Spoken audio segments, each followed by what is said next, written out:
বিনীত গোয়েল তার চেয়ার যাবে।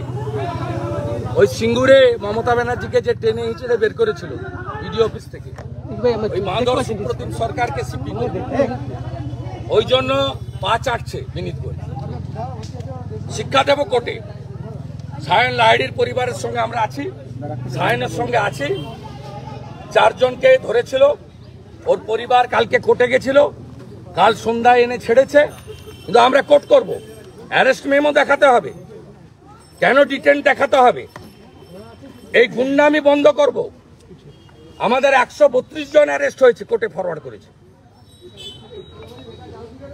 প্রস্তুত থাকুন, একদিনে 3টে অভিযান হবে। কারা করবে জেনে যাবেন, কবে করবে জেনে যাবেন। নবান্ন, লালবাজার, কালীঘাট, একদিনে।